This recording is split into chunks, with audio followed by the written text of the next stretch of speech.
श्रेष्ठ, इसके लिए उनको साहित्य अकादमी पुरस्कार मिली है। अब हम फिर से एक बार पूरा कविता बिंदुओं के रूप से हम अभी ग्रहण करेंगे। देखिए अभी एक एक करके देखिए। पहले वाला हमको बिंदु के अनुसार हम अगर पढ़ेंगे तो पूर्ण रूप से इसको हम ग्रहण कर सकते हैं। फर्स्ट पॉइंट देखिए अभी, ईस्ट इंडिया कंपनी बाद में सन 1857 के स्वतंत्रता संग्राम में काम आई एक तोप रखी गई है। ये तोप कहाँ पर रखी गई है? ईस्ट इंडिया कंपनी के बाद में वो कब रखी गई है? सन 1857 में। वो किसके लिए रखे गए? वो स्वतंत्र संग्राम में वो जो तोप काम आई है उसी के लिए याद दिलाने के लिए यहाँ पर रखी गई है। अभी ये फर्स्ट पॉइंट के अनुसार ये वाला तुम अभी समझ में आ गया होगा। अब देखिए ये सेकंड पॉइंट, हम उसे विरासत की तरह संभाल कर रखी है। मतलब उसे मतलब यहाँ पर क्या है? तोप। हम ये तोप को विरासत मतलब क्या है? मैं पहले बताई, पूर्वजों से जो प्राप्त होने वाले वस्तु, मतलब अंग्रेजी लोगों से हमको प्राप्त होने वाले वो तोप को हम क्या किए हैं? बहुत केयरफुल मतलब संभाल कर हम रखे हैं। ये सेकंड पॉइंट। अभी ये थर्ड पॉइंट का आंसर देखिए अभी, साल में 2 बार मतलब 2 बार 2 टाइम्स, ये 15 अगस्त और 26 जनवरी, एक ना 15 अगस्त और 26 जनवरी को ये इसे सुसज्जित करते हैं, मतलब इसके लिए डेकोरेट करते हैं। ये तोप होता है, ये तोप को हर साल 2 बार इसके लिए डेकोरेट करके पूरा सुसज्जित करके रखते हैं। वो कब कब है? एक बार 15 अगस्त और दूसरी बार क्या होता है? वो 26 जनवरी। तो अभी ये दोनों दिनों में इसको सुसज्जित करके रखते हैं। Third point. अभी आ गया फोर्थ पॉइंट। देखिए अभी, उसे देखने से वह कितने वीर पुरुषों की धज्जियां मतलब प्राण ये उड़ा दी है पता चलता है। अभी हमको उसको हम क्यों रखे? ये तो पूरा ये कंपनी के ईस्ट इंडिया कंपनी के लोग, वो कौन है? ब्रिटिश अंग्रेजी लोग, इसको इसी के द्वारा कई भारतीय वीर जवानों की वो प्राण उड़ा देने वाले ये वस्तु को हम क्यों रखे हैं?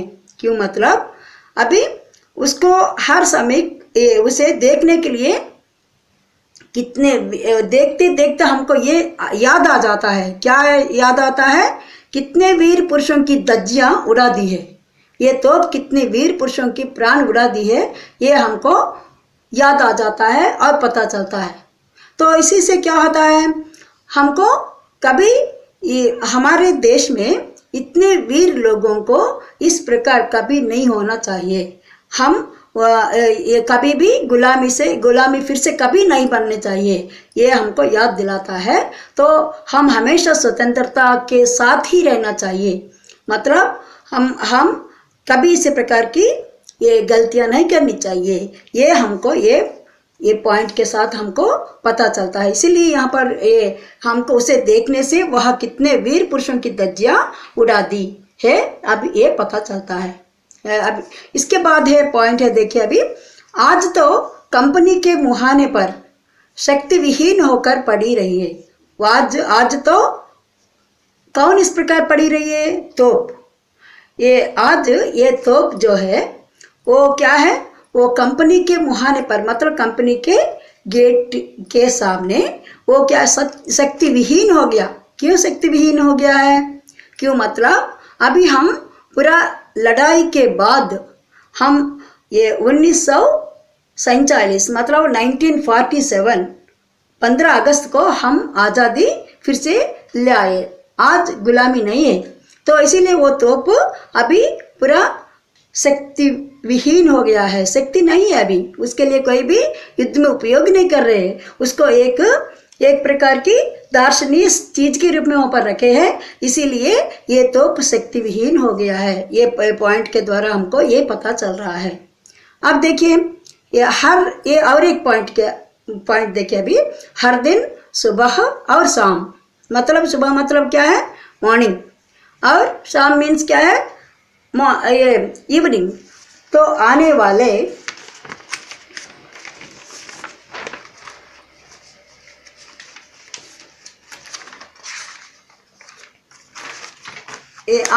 संदर्शकों को यह पता चलता है कि वह ये देखिए अभी ये 1857 के स्वतंत्रता संग्राम में हजारे देशभक्तों की धज्जियां उड़ा दिया है।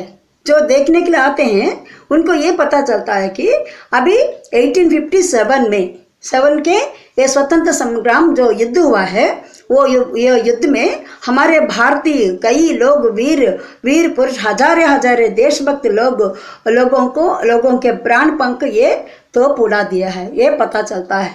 और साथ ही साथ और एक क्या पता चलता है, ये आगे कभी ऐसी कोई गलतियां ना करे, कोई भी इस प्रकार हमारे पहले जो राजा महाराजा लोग रहते थे वे ब्रिटिश लोगों को ये कुछ प्रलोभन के लिए वो क्या किए, कुछ जगह दे दिए व्यापार करने के लिए, तो इसीलिए वे देश पर आ गए, पूरा देश को हड़प लिए।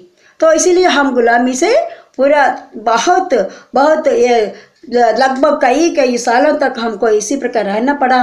तो अभी कभी ऐसे नहीं होने चाहिए, तो ये करे और गुलामी ना बने।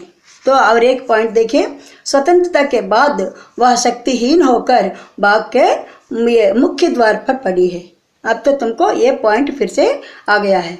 छोटे बच्चे और ये गौरैये, मतलब अभी ये छोटे जो बच्चे होते हैं और गौरैये जैसे चिड़िया है, ये भी अभी उसके ऊपर चढ़कर खेल रहे हैं, क्योंकि वो शक्तिविहीन हो गया है, इसीलिए किसी को भी डर नहीं है, इसीलिए वो इस प्रकार कर रहे हैं। तो ये कवि इस कविता में मानवीकरण किया है, मतलब क्या है, एक तोप है, वो तोप को मनुष्य के साथ तुलना किया है।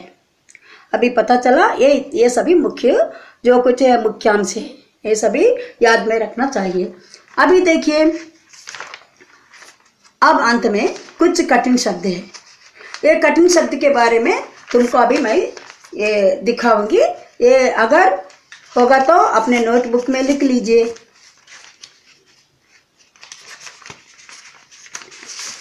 देखिए अभी यहाँ पर है, ये कठिन शब्द है। ये जो हमारे लिए कुछ कठिन लगता है वो शब्द के लिए यहाँ पर मैं इंग्लिश में भी लिखी है। देखिए अभी, मुहाने मतलब प्रवेश द्वार, गेट। संभाल देखभाल, केयरफुल।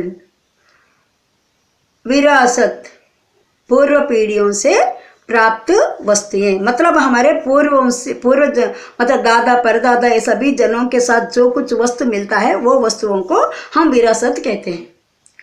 सैलानी संदर्शक मतलब टूरिस्ट, जो कुछ हमको देखने के लिए आते हैं टूरिस्ट, वो है। अभी सुरमाओं मतलब वीर सैनिक, जो देश के लिए मर मिटने के लिए भी तैयार होते हैं, उनको हम सूरमाओं बोलते हैं। तो इसके लिए ब्रेव सोल्जर। और एक है, ये देखिए अभी, ये फरिग, ये पद असली में ये हिंदी का नहीं है, उर्दू का है, उर्दू पद है। उसको हिंदी में मुक्त मतलब क्या है, फ्रीडम। अभी और एक पद देखिए, इसमें कई पद उर्दू का है।